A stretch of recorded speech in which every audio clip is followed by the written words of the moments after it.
Continuamos con la ocultación de carótidas. Para esto vamos a necesitar el estetoscopio y le pedimos al paciente que voltee hacia el lado izquierdo, por favor. Primero palpamos carótida y con campana se escucha.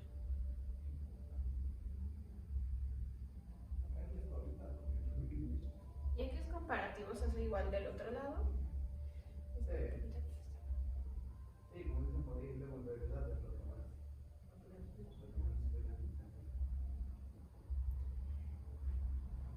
Gracias. Y se escucha un pulso de buena intensidad, rítmico y con una frecuencia constante.